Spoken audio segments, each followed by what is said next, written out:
There you go. There you go. Okay. Yep. All right. We are back online this morning. It's the Senate Transportation Committee, and we're reconvening. And our next subject is emission repair program. So we have, I think, 3 or 4 folks who would like to testify. Who would like to be first? Good morning, Senator Mazza. My name is Megan O'Toole from the Department of Environmental Conservation. I'm the Climate Change Mitigation Coordinator for the Air Quality Division, and I'm here today with Deirdre Ritzer, who's the Chief of our Mobile Sources section.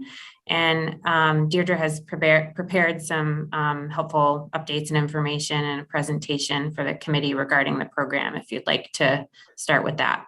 Sure, go right ahead. Thank you. Yeah, so I'll kick it over to Deirdre then. All right. Thank you. Thank you, everyone, for asking the Department of Environmental Conservation to attend today. My name is Deirdre Ritzer, and I work in the Department of Environmental Conservation. I'm in the Air Quality and Climate Division, and I am going to share my screen. Okay. It says host disabled participant screen sharing when I try to do that. I'll be with you in a minute. Okay.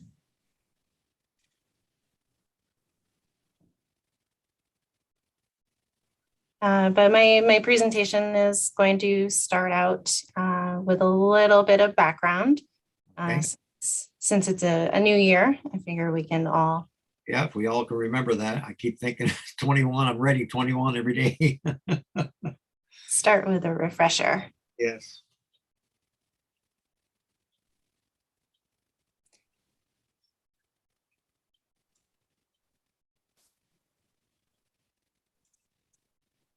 Okay. Okay. Everybody see my screen? Yes, we can. Wonderful. So, again, this is an update. Low income vehicle emissions repair assistance program. Oh, let me slow down. Oh, So I wanted to start out with vehicle emissions inspection, the why.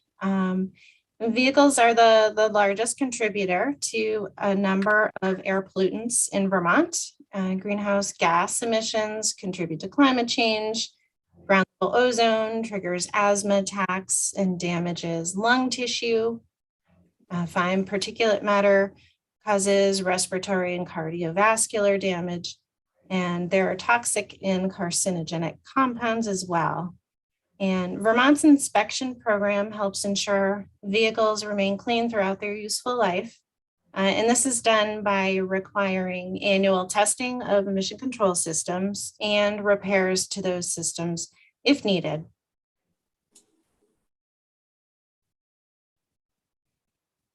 So there are also federal requirements. Congress established the Ozone Transport Region, which is a group of Northeast states that are impacted by upwind states' air pollution sources, as well as having our own air pollution sources.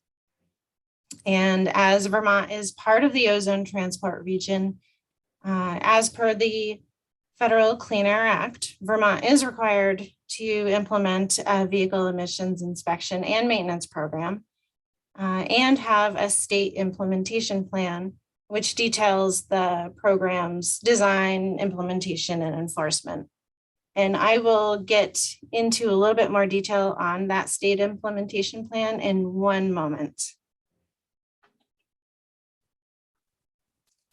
So if you recall, Vermont's current inspection and maintenance program includes a waiver, and this waiver pertains only to the emissions test portion of the inspection, and it allows motorists to defer making required emissions repairs.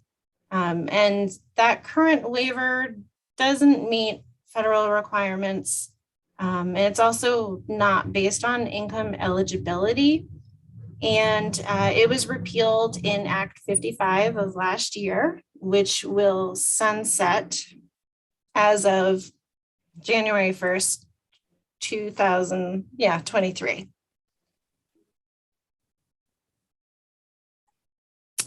And getting back to the state implementation plan, or the SIP, and how the waiver ties in. Vermont is required to submit an inspection and maintenance program, SIP, to EPA. But until recently, we really weren't able to do so because the waiver didn't allow for us to submit an approvable SIP because it didn't meet federal requirements. But with the waiver being repealed in Act 55, this solves that issue. And DEC submitted an inspection and maintenance SIP to EPA in December of 2021. And the SIP is moving forward in the regulatory process, in which EPA will go through the rulemaking process to codify Vermont's SIP in the Code of Federal Regulations.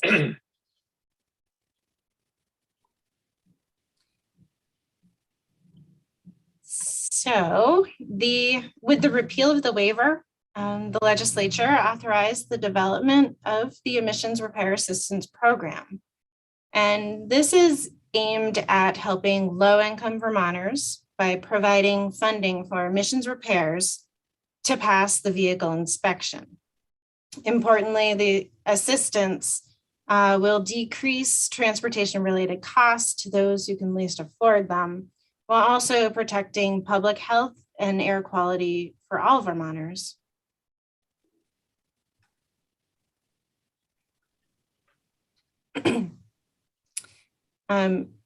VTrans and DEC are entering into an agreement for the development of the program. And last month, DEC released a request for information to help inform the design, administration, and implementation of the assistance program. We anticipate contracting with a program administrator that will administer the program on behalf of the state. And, excuse me, here is a timeline. You can see the request for information was released in December. We expect responses back to this RFI back in January. Then the development of the requests for proposals for the solicitation of the program administrator will occur in February, to be released in March, allowing some time for proposals to come in, and then entering into a contract with the awardee for the administration of the program by June. Which will be followed by program development. In addition to that, there'll be repair shop engagement. This is where repair shops can opt into the program. And there's going to be outreach and education, which is an important component for both repair shops and the public. And this gives us a start date for the program in October. This concludes my presentation. I'm happy to answer any questions, and thank you. What happens now presently if someone doesn't pass the emissions when they get their car inspected? They have a couple of different options. They can pay for the repairs themselves, or they can also apply for a waiver. If the repair costs are $200 or more, they would be eligible for the waiver no matter what their income level is. All right, okay. Any other questions before we move on? Senator Mazza? Yes, go right ahead, Senator Purchase. See you. So I didn't see what the new program is, and I think we heard last year what it was, but I can't remember the details. So I wondered if you could just go over what the new program, what it was in the SIP that you applied to do. And did we ever get an approved SIP in the past? This will be the first and only approved SIP if and when it gets approved? This will be, yes, our first approved SIP if and when it is approved. And the SIP doesn't include anything about an emissions repair program because it's not part of, maybe Megan can help me out with the technical terms of it, but it's not part of the compliance of the program. This is kind of a complementary program to the inspection and maintenance program.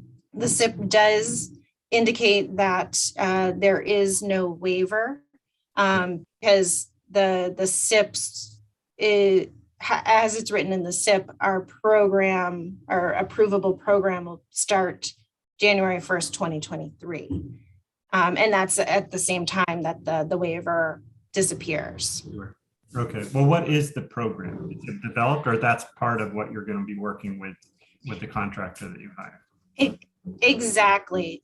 We have a request for information out because we would like to gather more information so that we can design, have an informed design of the program. And we're going to take into consideration, I don't know if you recall previously, we worked with Capstone and DMV and DEC together on potentially implementing a similar program. So we're going to take all of that early design work into consideration, along with responses from the request for information, and wrap that up into program design. And I expect when we do release a request for proposals for an administrator, any questions that we don't have quite answered, or things that we want to leave open for maybe innovative proposals to come in from entities that are knowledgeable and qualified to administer such a program, we'll leave some questions open up to be addressed in the proposals as well.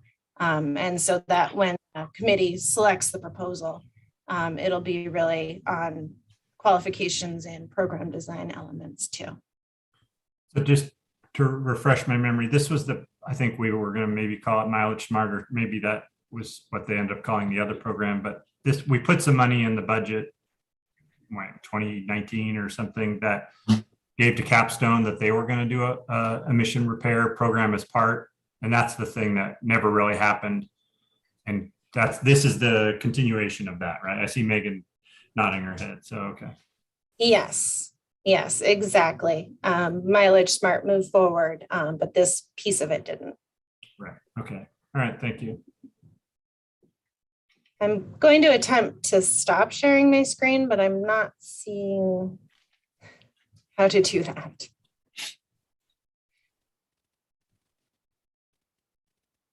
Is it pause share? Oh, stop share. I see it. There we go. Sorry about that. Okay, next.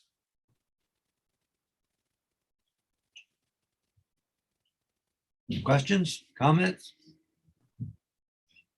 Yes, Senator Perchlik. I didn't know if Megan was going to talk about, or Ms. O'Toole was going to talk about the other aspects of their work around clean cars. I know there's other stuff that was in the climate action plan, that they were going to do, but I don't know if that's for another day or.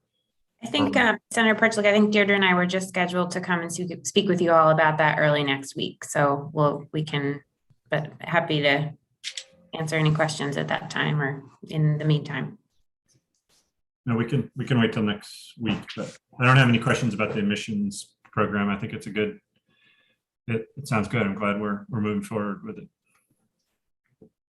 So, Yeah. Mr. Chair, I think it goes back to the question Senator Perchlik asked. So when we have individuals who are low income and they can't pass the emissions test, we had some protection, but I think that was time limited. So right now, if someone can't pass the inspection and they don't have the money, they're just out of luck. I'm just wondering what is happening right now until we can stand up this program, which it turned out to be much more complicated to do and hasn't happened. So what is I remember DMV, there was, if it was a hardship, it just got extended. So could you just restate what is happening now? Sure. Presently, there's the waiver in place. So as long as your repairs cost $200 or more, you can apply for the waiver, and that's a 12 months extension. So you have 12 months to either save up for the repair. But if somebody has used that extension already, because we're over a fairly long period of time here. Is there an extension to the extension? After that 12-month period is up, they would be required to have, the vehicle would have to pass the inspection in order to receive a sticker. And please, Scott Davidson from DMV, please jump in, or Commissioner Manoli if I'm misstating anything. Okay. Maybe I'm the only one who's not clear on that. So apologize. Oh, it's Scott Davidson, Department of Motor Vehicles. I think I can bring a little clarity. The waiver's still in place, and as you know, it was decided to sunset it come January 1st, 2023. So it's still in place. It's still going. So when a person goes in, they fail the admissions test, they have 1 year to make the repair, but it's not consecutive. So the first year we did the waiver, we saw over 80% of those repairs were made. And just for statistic purposes, to kind of give you an idea of what we're looking at,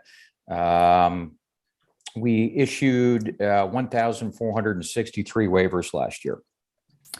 So if we maintain the same number as we did last year at 80%, we're talking a pretty small number of vehicles that aren't being repaired. And that's where a low income repair program like this would be complementary to pick that up. Okay, so that means until we get the program in place, they're going to be out of those waivered. There's going to be a period of time where they can't get a sticker, and the program to fund the repairs is not in place. I'm just trying to understand how the sequencing here. So the waiver is still good this year. So if somebody gets a waiver on December 31st, it's good through 2023. Okay. And the program would be up by then. That's according to the timeline. That looks like the case. Yeah. Yes. Okay. All right. Thank you. Yes, Senator Perchik, right ahead. I did remember another question. I have some constituents that continually lobby me to move the emissions and safety inspections to every 2 years, which I had sent an email to Wanda or Commissioner Manoli about. We can talk about next week. But I wondered, since you guys were here, and I assume that we would run into difficulty with our SIP if we were to say that we would only test emissions every other year. Sorry, Deirdre. Go ahead. So the way that we submitted our state implementation plan recently did include an annual inspection, Senator. So if we would need to kind of revisit the boundaries of what is allowed in the EPA regulations, and whether or not in moving to an every other year inspection, we would still meet the required emission reductions that are required by EPA. So it would take, some investigation in terms of whether or not from an emissions perspective, we would be allowed to do that with the federal program. Okay. That would beg a larger discussion around the potential of having cars that are not safe to be on the road.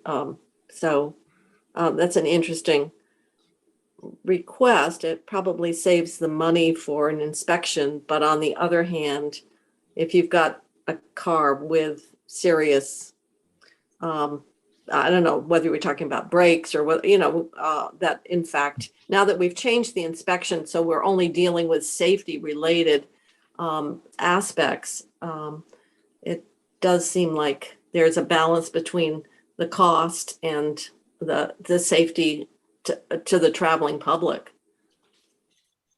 Their argument is that we're one of only 17 states that do it annually, but there's some states that don't even have them, so. Oh, mhm. Oh, Florida. well, it's interesting proposal.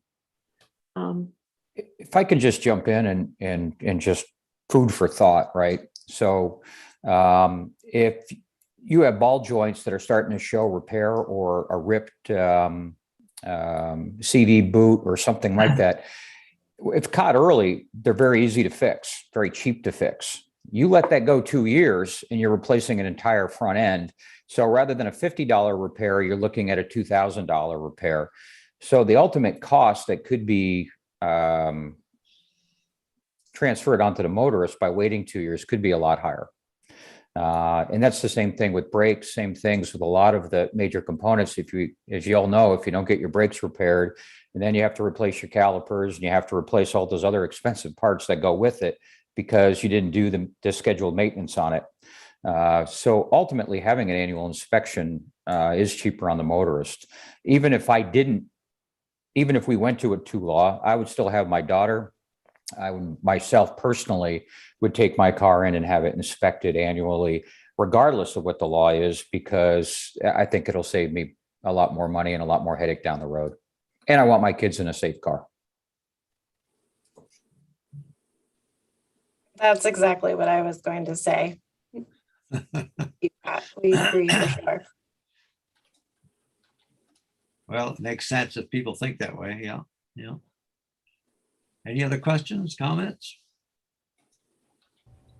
Senator Mazza, this is Commissioner Manoli. Yes. I just wanted to also add to the question that Senator Kitchell just raised, as well as Senator Perchelek. One of, I think they addressed our safety inspection, which includes the emissions testing, also annually allows, if a vehicle fails, it's the one opportunity that we're learning for our residents that educationally their vehicle may be covered under emissions warranty. And if you look at a 2-year program, we could really be putting them because I'm not an expert, this is where DEC comes in, but the emissions warranty is based on how many years. You get certain coverage between 1 and 3 years, and then 4 and 5 years, or 4 and 6 years, whatever that combination is. So I think that's in addition to what the SIP plan is. I think that's a risk to our residents. And the other thing that we're really proud of, and Captain Davidson has more detail on this, but we are the only state when you do your inspection, when you get your report of your inspection, we actually provide the consumer with any recalls on their vehicle. And this is information that's given to them at the time of their inspection, which they may not read that flyer that comes in the mail. And it depends on where they go to get their inspection. But when that recall comes up, it gives them a direct access at that point in time to schedule to have that repair made. And it's one of the things that we're really proud of with the program. And I think that, we will lose an opportunity, or our residents will also lose an opportunity if you start looking at a 2-year program, especially around safety. And Scott, I'm not sure if there's anything that you want to add on the recall.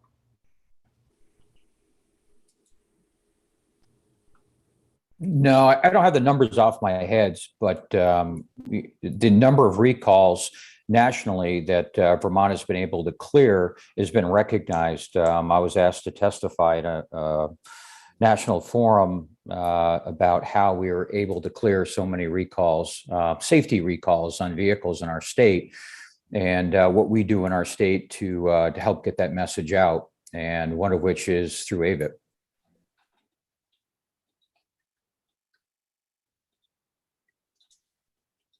Okay.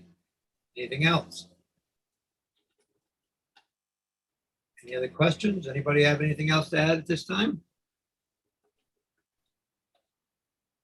If not, thank you very much. And I guess we'll continue next week. Thank you, sir. Thank you very much. Thank you. Thank you. Thank you.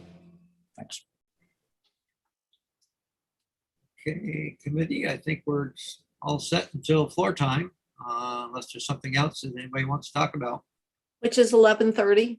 11:30, yes. Okay. Okay, see everybody on the floor. Thank you. Thank you very much. Everybody have a good weekend. Yeah. Bye.